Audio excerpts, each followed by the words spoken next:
바로 이런 질문일 것입니다. 그렇다면 누가 우리를 구원하여 줄 것인가? 우리 자신이 우리를 구원할 수 있는가? 아니면 외부의 도움이 절대적으로 필요한가? 우리는 인간에게 죄가 있음을 본능적으로 인식하지만 그 죄 문제를 스스로 해결할 수 없다는, 아니 해결하려 노력조차 하지 않는 그런 절망적인 현실 앞에 우리는 어찌할 바를 모릅니다. 그래서 주님 어찌하오리까? 이런 탄식이 나올 수밖에 없는 것인데요. 오늘 본문을 통해서 우리는 먼저 죄의 결과에 대해서 이사야 선지자를 통해 하나님이 주신 말씀을 우리가 한번 살펴보고자 합니다. 우리는 지난번 말씀을 통해서요, 창세기 3장 7절을 통해서 아담과 하와가 선악과를 따먹고 하나님께 불순종의 죄를 지었을 때 그들의 눈이 밝아져서 그들이 벗은 몸을 깨닫게 되고, 그래서 그들이 수치심을 느꼈다. 근데 그들이 수치심을 느낀 것은 다름 아닌 하나님 앞에 자기네들이 죄를 지었다는 그 객관적인 사실 때문에 그들은 주관적으로 그런 수치심을 느꼈다고 우리가 이해를 했습니다.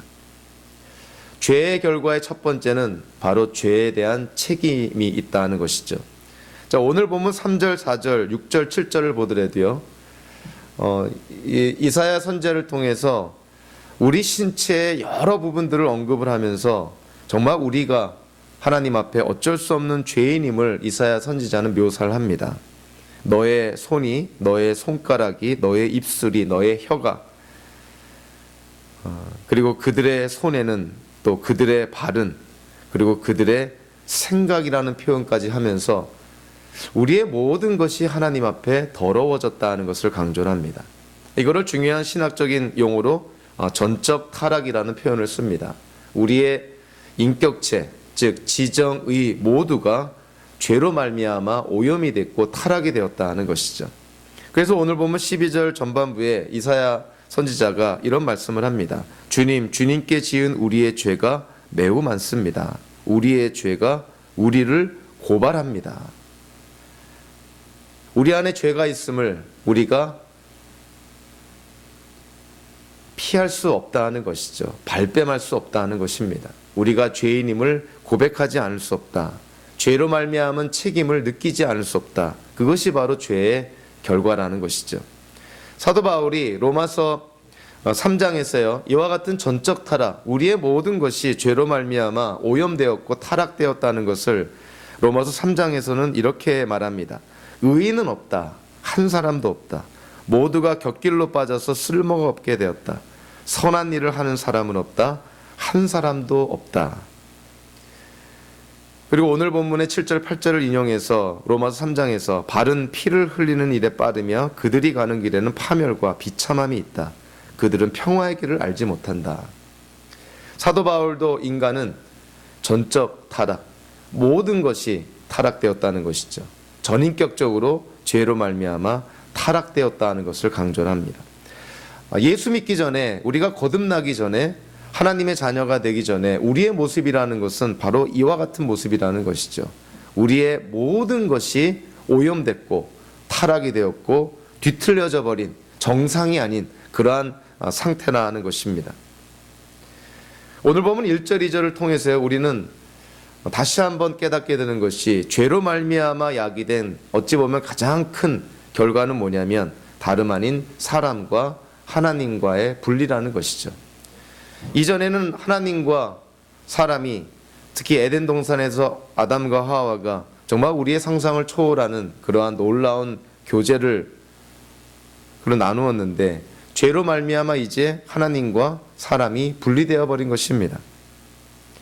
창세기 3장 8절부터 10절까지를 통해서 이전에는 하나님이 오는 소리를 아담이 들었을 때 반가워했다가 이제는 죄를 짓고 나서는 하나님의 발걸음 소리를 들으니 아담이 피합니다. 두려운 것이죠. 그래서 남자와 그 아내는 주 하나님의 낯을 피하여서 동산 나무 사이에서 숨었다, 이렇게 묘사합니다. 즉 하나님과 사람 사이가 죄로 말미암아 분리되어 버렸다는 것이죠. 이제는 더 이상의 펠로우십, 교제가 일어나지 않게 되었다는 것입니다. 자, 오늘 본문 1절에 보니까 이 당시에 남유다의 그 이스라엘 백성들이 하나님께 간구를 합니다. 지금 어려운 위기 상황에 놓여 있으니 우리를 구해달라 간구를 하는데 1절에 보니까 하나님의 응답이 없습니다. 그래서 많은 이 남유다의 이스라엘 사람들이 불평하고 원망하고 하나님께 대해서 안 좋은 생각을 하게 된 것이죠. 거기에 대해서 이사야 선지자가 오늘 1절에 이렇게 말합니다. 주님의 손이 짧아서 구원하지 못하시는 것도 아니고 주님의 귀가 어두워서 듣지 못하시는 것도 아니다. 하나님이 무능력하신 것도 아니고 하나님이 무관심하신 것도 아니다. 지금 남유다 이스라엘 백성들이 하나님께 간구하는 내용들 하나님이 다 듣고 계시다는 것이죠. 그런데 오늘 본문 2절에 보니까 하나님이 그들의 말을 듣지 않는다는 것입니다. 얼굴을 가린다는 것이죠. 아예 외면한다는 것입니다. 그 이유가 뭐냐면 하나님이 무심해서가 아니라 2절을 통해서 보니까 그들의 죄 때문에 하나님과 그들 사이의 관계가 지금 깨져버렸다는 것이죠. 우리는 그러한 실수를 범할 때가 많이 있죠. 내 자신을 돌아보지 않고 성찰하지 않고 혹시 내가 하나님께 지은 죄가 없는지 부족한 것이 없는지 불순종한 것이 없는지 이런 거는 돌아보지 않고 그저 하나님께 기도해서 내 필요를 채우려고 하는, 나는 하나님께 나아가지 않으면서 하나님께서 돌아오셔서 나에게 역사해 주길 위해서 기도하는 그러한 실수들을 우리는 하지 않는지 돌아볼 필요가 있습니다. 이 당시 남유다의 이스라엘 사람들이 그랬다는 것이죠. 자신들의 죄는 돌아보지 않고 자신들의 죄는 회개하지 않고 하나님께 간구만 했다는 것이죠. 하나님께 요청만 했다는 것입니다. 그래서 이사야 선지자가 외치는 것이죠. 하나님이 무능력하시냐? 하나님이 무관심하시냐? 그렇지 않다는 것입니다. 하나님이 지금 이들의 기도를 외면하시는 것은 하나님이 마음이 바뀌어서 그런 것이 아니라 바로 이 이스라엘 백성들의 죄 때문이라는 것이죠. 죄 문제를 해결하지 않고는 하나님과 인간 사이에 참된 교제가 일어나지 않는다는 것입니다. 오늘 본문 2절에서 보니까 오직 너희 죄악이 너희와 너희의 하나님 사이를 갈라놓았고 그랬습니다. 하나님과 인간 사이가 죄 때문에 지금 갈라졌다, 분리되었다는 것이죠. 어떤 계곡이 이렇게 벌어졌다는 것이죠. 근데 이 이사야서 59장 2절에서 갈라놓았다, 갈라놓다라고 번역된 이 히브리어가요, 구약성에서 딱 한 번 다른 곳에서 또 쓰여집니다. 거기가 어디냐면 창세기 1장 6절에서 쓰여집니다. 하나님이 말씀하시기를 물 가운데 창공이 생겨 물과 물 사이가 갈라져라 하셨다. 창공 위의 물, 창공 아래의 물이 갈라졌다는 것이죠. 쉽게 말하면 하늘과 땅 사이라는 것입니다. 죄로 말미암아 하나님과 인간 사이에 분리된 그 간격이 얼마나 넓으냐면 마치 하늘과 땅 차이라는 것입니다. 그러니까 인간의 죄로 말미암아 하나님과 인간 사이에 벌어진 그 간격, 분리된 그 간격을 천양지차라고 우리가 표현한다면 과연 누가 그 간격을 자기의 노력으로, 자기의 행위로 뛰어넘을 수 있을까요? 상상만 해도 쉽게 상식적으로 이건 참 불가능한 일이라는 것을 우리가 쉽게 이해를 합니다. 이사야 선지자가 외치는 것이죠. 여러분들의 기도 간구를 하나님이 듣고 모른 채 하시는 것이 아니라 바로 여러분들의 죄 때문에 지금 하나님이 여러분들을 외면하고 있습니다. 다른 말로 하면 죄 문제를 해결해야 하나님이 다시금 남유다 이스라엘 백성들과 교제하고 그들의 기도를 들어 응답하신다는 그러한 것이 암시되어 있는 것이죠. 팡세를 쓴 블레이스 파스칼이라는 사람은요, 그의 책에서 이런 얘기를 합니다. 우리 인간 안에는 이 세상의 그 어떤 것으로도 채울 수 없는 하나님의 형상의 빈 공간이 있다. 즉 우리 안에는 하나님만이 채울 수 있는 공간이 있다는 것이죠. 그것이 하나님의 형상대로 지음받은 우리 인간이라는 것입니다.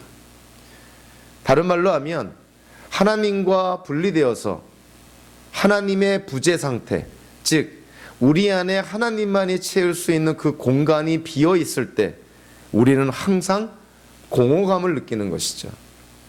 뭔가 공허감을 느끼니까 하나님의 부재로 말미암은 부족을 느끼니까 뭔가 결핍된 걸 느끼니까, 삶의 만족을 느끼지 못하니까 하나님 대신 무엇인가를 찾아서 하나님만이 채워줄 수 있는 그 공간을 다른 것으로 메꾸려고 합니다. 근데 결론적으로는 하나님 외에는 어떠한 것도 우리의 그 공간을 메꿀 수가 없다는 것이죠. 그래서 하나님 외에 그 어떤 것을 추구해도 우리 안에 비어있는 하나님만이 채울 수 있는 그 공간이 비어있기 때문에 우리는 공허감을 느끼게 된다는 것이죠. 그래서 이 땅에 태어난 모든 사람들은요, 모양과 형식은 달라도 어찌됐든 자기가 믿고 따를 것을 찾고 구하고 또 추종하게 됩니다. 그것이 인간의 본질적인 모습이라는 것이죠. 하나님이 아닌 것을 믿고 따를 때 그것을 우리가 우상 숭배라 그럽니다. 죄로 말미암아 우리가 하나님과 분리되었고요. 그래서 우리 안에 하나님이 채워주실 그 공간이 항상 비어 있으니 삶에 만족을 느낄 수가 없는 것이고 항상 공허감을 느끼는 것이고 마치 소금물을 먹듯 그 어떤 것을 성취한들 계속 갈증이 생겨날 수밖에 없는 것이죠.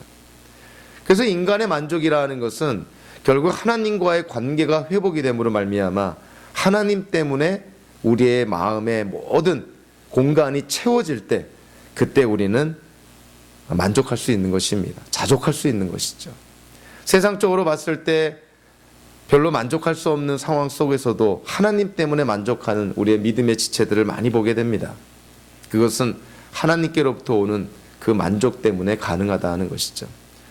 그런데 우리가요, 객관적으로 다른 사람들 보기에 많은 것을 가지고 있음에도 불구하고 만약에 우리가 만족하지 않고 기쁘지 않고 뭔가 갈증을 느끼고 계속 뭔가를 찾아 헤맨다면 심각하게 하나님과의 관계를 돌아봐야 됩니다.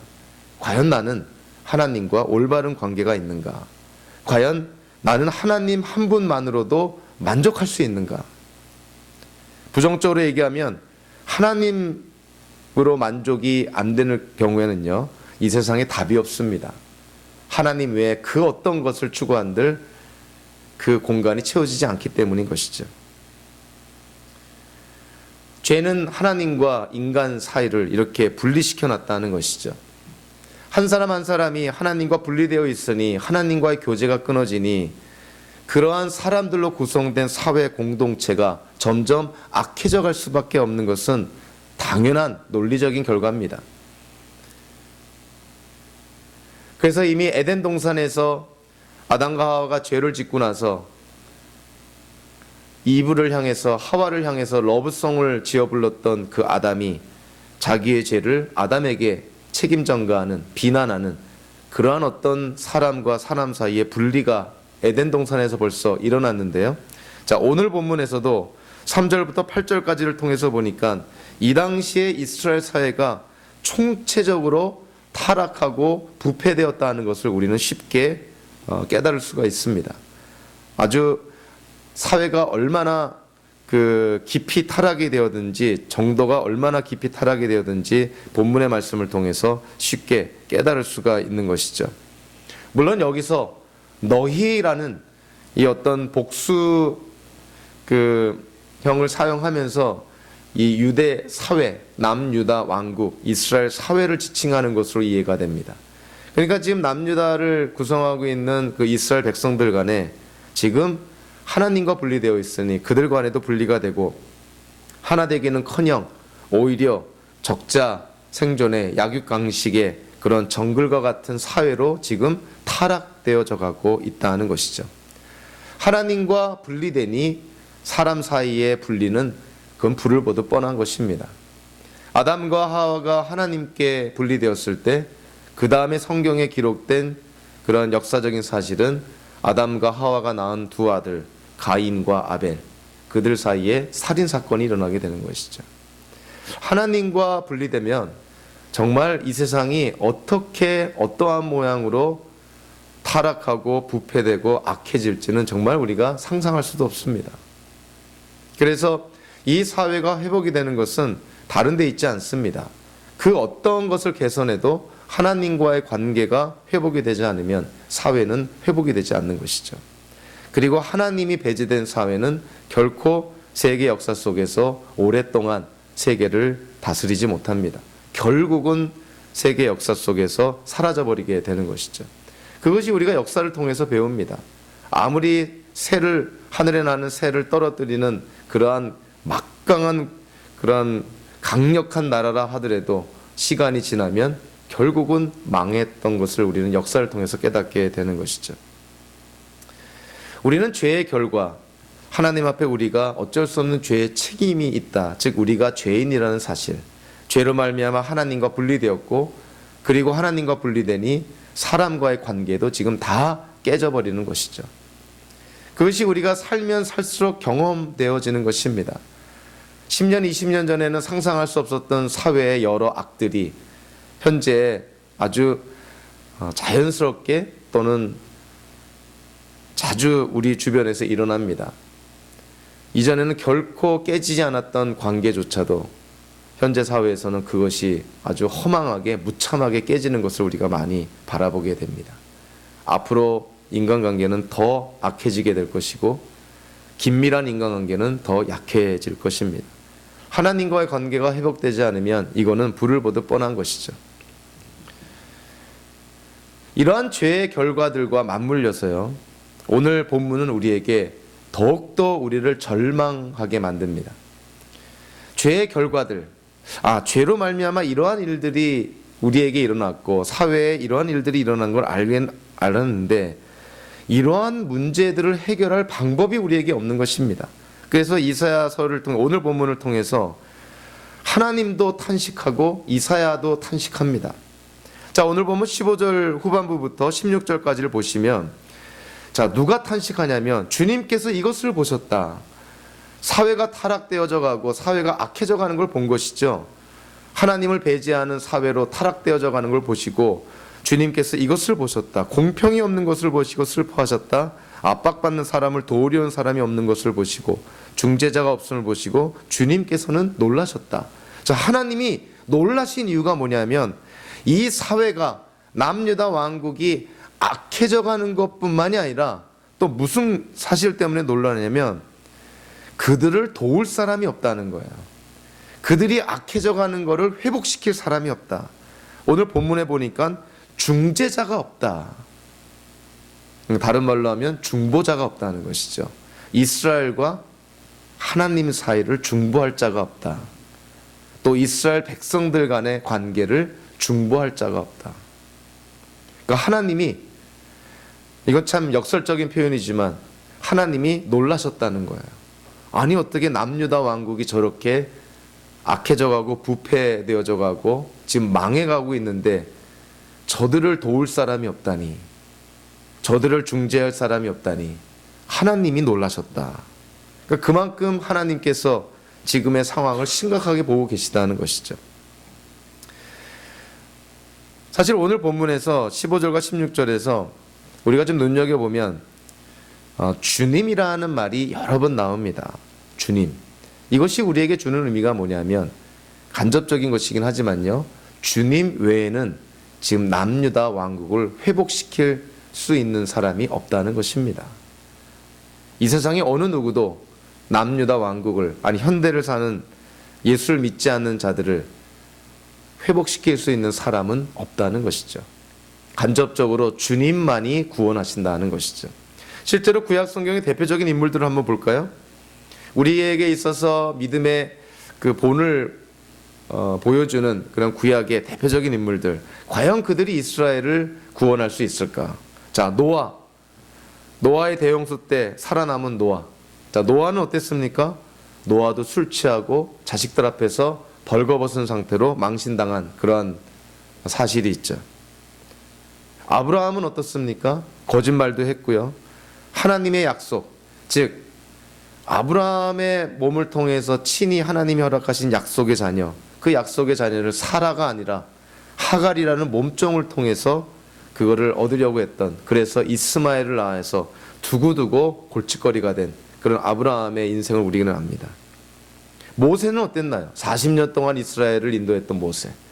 모세도 하나님의 명령에 불순종했죠. 하나님께서 반석의 명에서 반석에게 명령하여 물을 내라고 했는데 모세가 화가 나서 이스라엘 백성들 앞에서 반석을 지팡이로 쳐서 물을 냅니다. 하나님의 영광을 가리웠던 것이죠. 다윗 어땠나요? 너무나 잘 알고 있죠. 가는죄, 거짓말한 죄, 살인죄. 엘리야는 어땠나요? 그 놀라운 아합 왕 때 하나님의 역사를 일으켰던 엘리야도 낙심해서 그 이세벨의 위협에 도망가면서 하나님께로부터 맡은 사역을 포기하고 도망치는 그러한 엘리야의 모습을 보게 되죠. 오늘 우리가 나누는 본문을 쓴 이사야 선지자는 어땠습니까? 이사야 선지자가 하나님의 영광 앞에서 이사야서 6장에 보니까 자기의 입술이 부정한 사람이다. 그러니까 자기가 하나님 앞에 죄인임을 깨닫게 되는 것이죠. 구약의 대표적인 인물들 어느 누구도 이스라엘 백성을 도울 사람도 없고 그들을 중재할 사람도 없고 그들을 회복시킬 사람도 없고 그들의 죄를 해결할 사람은 더더욱이 없습니다. 그래서 오늘 본문에서 직간접적으로 결국 이스라엘의 죄 문제를 해결할 사람은 하나님 한 분밖에 없다 하는 것을 우리에게 지금 보여주고 있는 것이죠. 그리고 오늘 이 본문을 통해서 보니까 사람은 스스로 구원을 받을 수 있는, 즉 자신의 죄 문제를 해결할 수 있는 능력이 없는 그러한 것임을 우리에게 분명하게 말해줍니다. 성경 여러 군데에서 언급이 되어 있죠. 인간은 스스로 죄 문제를 해결할 수 없다. 사도 바울은 에베소 2장 1절에서 우리는 이전에 죄로 말미암아 죽은 자들이다 이렇게 표현합니다. 그냥 힘이 빠지고 병든 자가 아니라 죽은 자들이다. 죽은 자들이라는 것은 스스로 살아날 소생할 가능성이 없는 자들이라는 것이죠. 시편 기자도요. 산 사람치고 어느 누가 죽지 않고 살 수 있겠습니까? 어느 누가 제 목숨을 수월의 소나기에서 건져낼 수 있겠습니까? 우리 다 죽은 자라는 것입니다. 죄로 말미암아 우리가 다 죽은 자니 어떻게 죽은 자가 자기를 구원할 수 있겠느냐? 그럴 수 없다는 것이죠. 이사야 선지자는 사실 오늘 본문 바로 앞에 이사야서 58장에서 금식에 대해서 언급을 합니다. 이 당시에 남유다의 이스라엘 백성들이 하나님께 금식을 하면서 하나님께 기도하며 간구합니다. 근데 이사야서 58장에서 하나님이 주신 말씀이 뭐냐면, 자, 너희가 금식한다고 하긴 하지만 아직도 사회에서 불의를 행하고 약한 자를 착취하고 하나님께 불순종하고 우상 숭배하면서 너희가 금식하는 것이 너희에게 무슨 도움이 되겠느냐?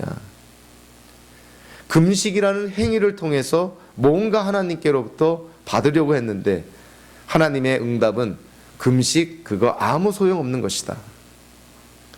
마치 오늘날에도요.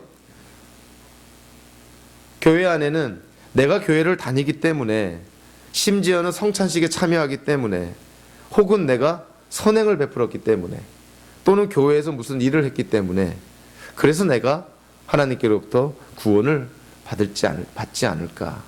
이렇게 어떤 자기 행위에 기초한 그런 구원에 대한 기대를 하는 경우가 있습니다.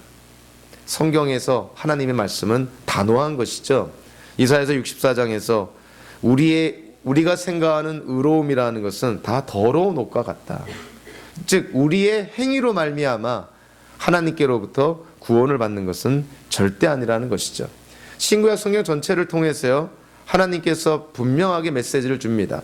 우리의 죄 문제를 해결할 수 있는 방법은 피의 제사라는 것이죠.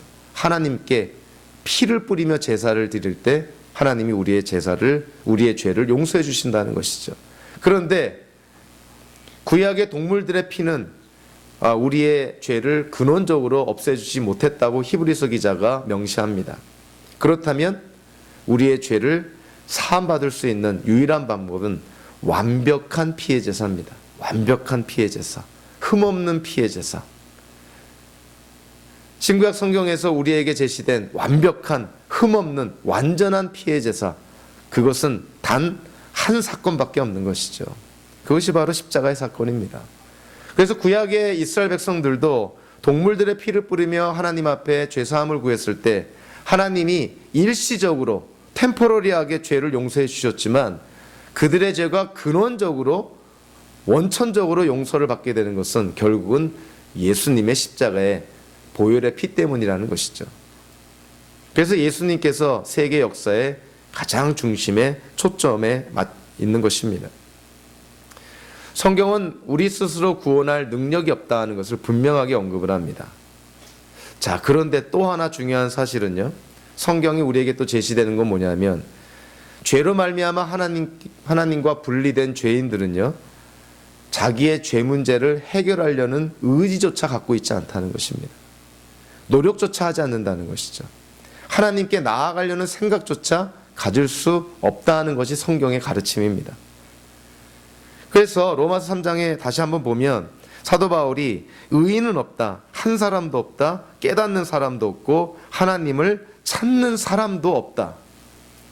우리는 주변에 예수를 믿지 않는 사람들 가운데서 기독교를 비판할 때 이런 얘기를 합니다.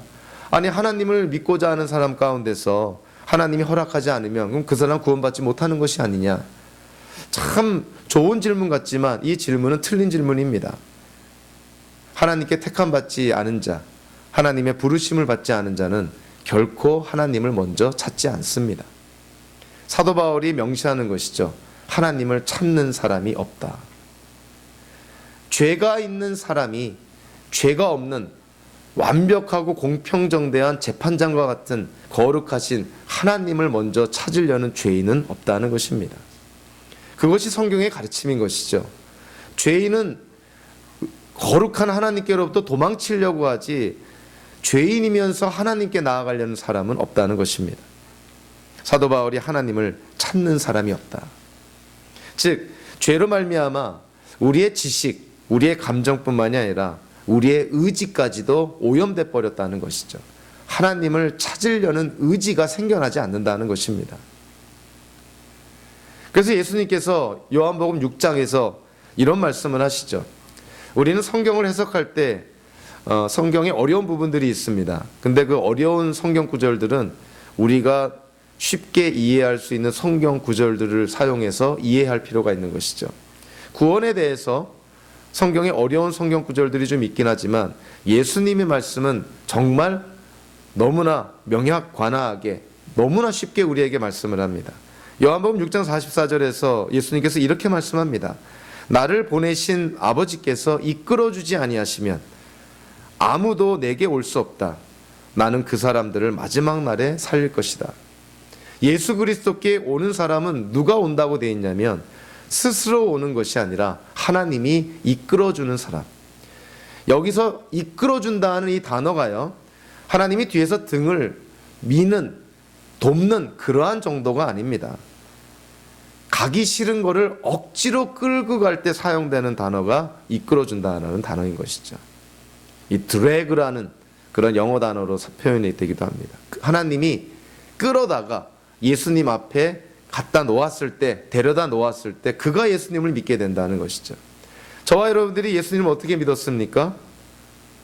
잘 생각해 보면 우리 힘으로, 우리 노력으로 믿은 것 같지만 성경은 절대 그렇지 않다고 얘기합니다. 하나님께서 우리를 예수님께로 데려다 놨기 때문에 우리가 예수님을 믿게 되었다 하는 것이죠. 성경에서는 아주 중요한 신학적인 용어를 우리가 사용한다면 중생이라는 표현을 씁니다. 거듭난다는 것이죠. 죽어있는 자가 다시 태어나는 것이고 새롭게 창조되는 것, 그걸 중생이라 그럽니다. 다시 태어나는 것, 이거는 낳아주는 자의 이 권리지요. 나음을 입은 자들에게는 아무런 권리나 주장을 할 수가 없습니다. 우리가 육체적인 출생을 할 때에도 그냥 부모님이 우리를 낳아주셨기 때문에 우리가 이 땅에 태어난 것이죠. 영적인 탄생인 중생도 마찬가지인 것이죠. 하나님이 낳아주셔야만 우리가 거듭나게 되는 것입니다. 그래서 하나님이 우리를 부르셔야만 우리는 그 부르심에 응답할 수가 있는 것이죠. 그 부르심에 응답하는 것을 우리가 믿음이라 표현합니다. 하나님이 우리를 부르신 것, 지금 죽어있는 자, 죄로 말미암아 죽어있는 자들 가운데서 이유를 알 수 없는 하나님의 은혜 가운데 우리를 부르십니다. 그 부르심, 그거를 우리가 뭐라고 표현하냐면 효력 있는 부르심, 유효한 부르심, effectual calling이라는 단어를 씁니다. 하나님의 그 부르심은 우리에게 구원과 생명을 가져다 주는 부르심이라는 것이죠. 하나님의 부르심이 없다면 우리는 절대로 거듭나지도 못하고 절대로 하나님을 먼저 찾지도 못하고 우리는 죄 가운데 그렇게 살다가 죽게 되는 것입니다. 마치 물속에 빠져서 스스로 자기를 구출해낼 수 없는 그러한 사람들, 누군가가 물속에 들어가서 그를 끄집어내서 인공호흡해서 살려내는 것과 마찬가지인 것이죠. 우리는 알 수 없습니다. 왜 하나님이 우리를 택하셨는지. 그건 정말 하나님의 무조건적인 은혜라고 밖에는 설명이 안 되는 것이죠. 하나님의 부르심을 받은 자, 다르게 말하면 하나님께로부터 선택받은 자, 그들이 하나님께 나아갑니다. 그들이 예수님께 나아가는 것이죠.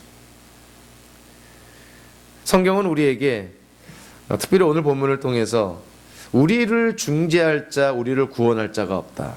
우리 스스로 우리 자신을 구원할 능력도 없다. 더 나아가서 우리 자신의 죄 문제를 해결할 의지조차 없다. 인간은 정말 죄를 깨달았을 뿐이고요. 죄의 결과가 얼마나 악한 것인지를 알았음에도 불구하고 그거를 해결할 수 없는 절망적인 현실에 지금 부딪혀 있다는 것입니다. 이것이 인간이 처한 상황이라는 것이죠.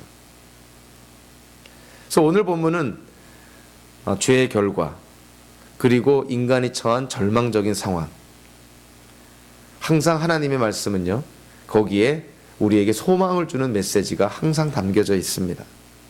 자, 오늘 보면 15절과 17절까지를 통해서 보니까 하나님이 이 땅에 중재자가 없고 돕는 자가 없고 공평이 없는 것을 보시고 놀라셨다 이러면서요. 그러면서 하나님께서 이제 보니까 주님께서는 직접 억압받는 사람들을 구원하시려고 반드시 공의를 이루시려고 당신의 능력을 친히 발휘하실 것이다. 주님께서 공의를 갑옷으로 입으시고 구원의 토구를 머리에 쓰셨다. 자, 누가 공의로 우리에게 구원을 허락해 주시고 누가 구원의 투구를 쓰셔서 우리에게 구원을 허락해 주시는가? 누가 직접 억압받는 사람들을 구원해 주시는가? 자, 주어가 누굽니까? 주체가 다 주님입니다. 주님께서 우리를 구원하여 주시고 주님께서 우리에게 의로움을 주시고 주님께서 우리에게 구원을 허락해 주신다. 주님이 하나님께서 구원의 주체가 되신다는 것이죠.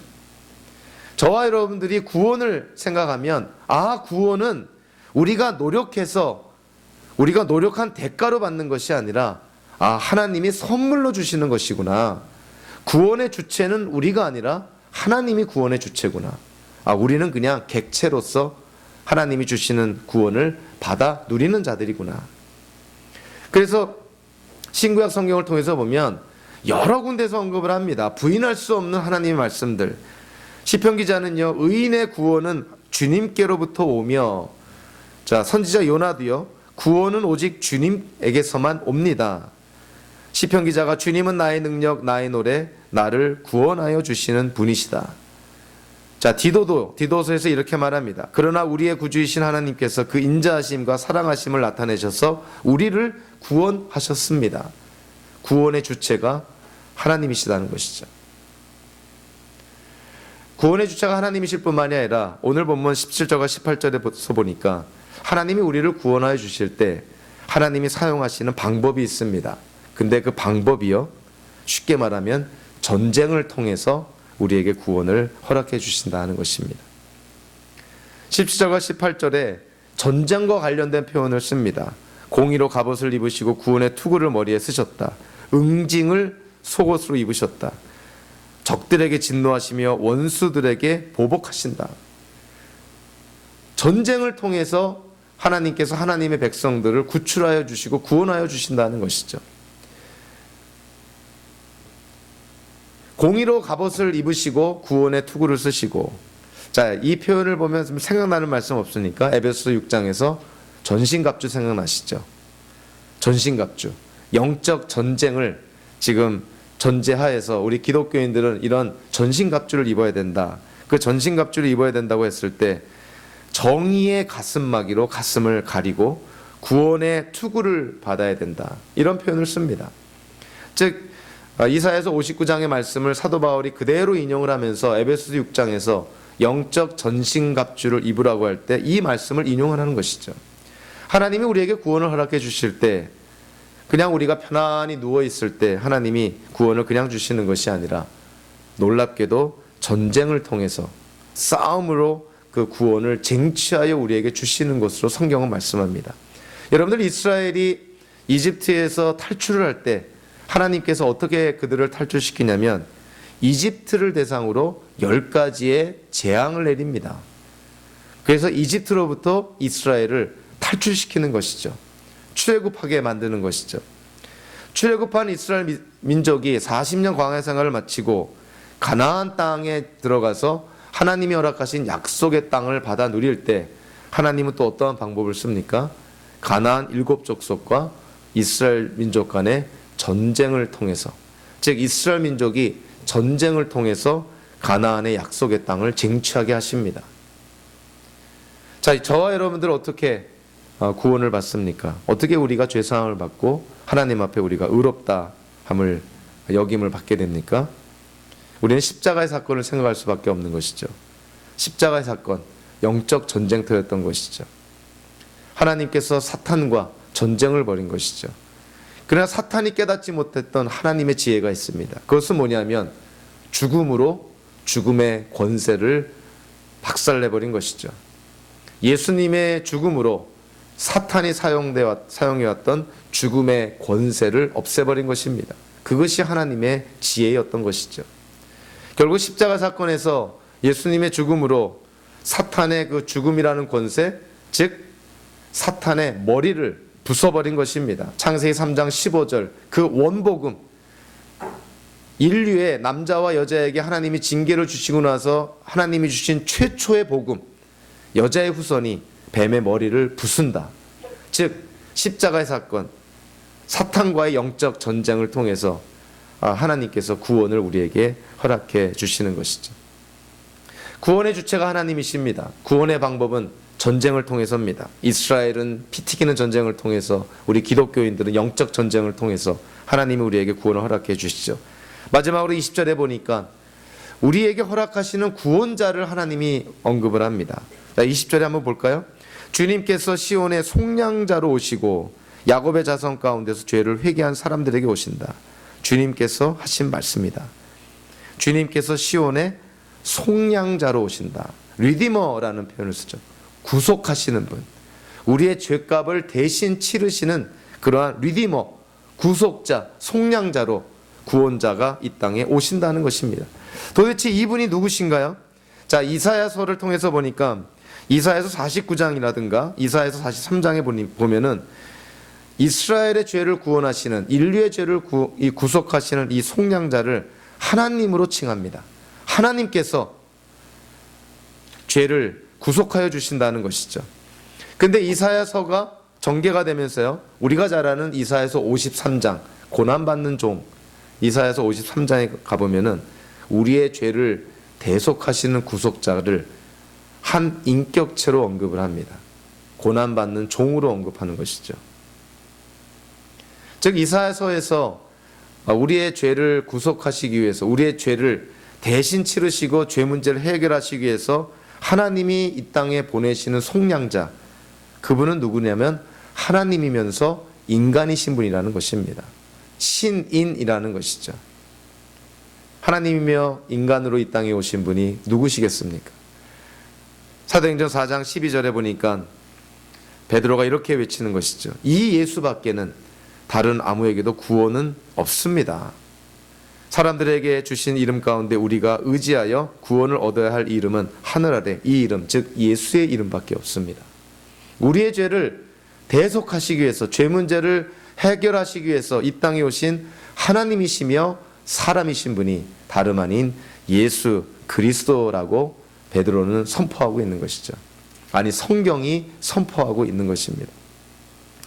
그래서 우리 기독교에서요, 어찌 보면은 기독교가 살아남느냐 아니면 없어지느냐, 거기에 갈림길에 해당되는 가장 중요한 이슈가 뭐냐면, 특히 요즘 세대에 더 절실하게 느껴지는 이슈인데요, 그것은 기독교가 예수님의 유일성을 끝까지 지킬 것이냐 하는 것이에요.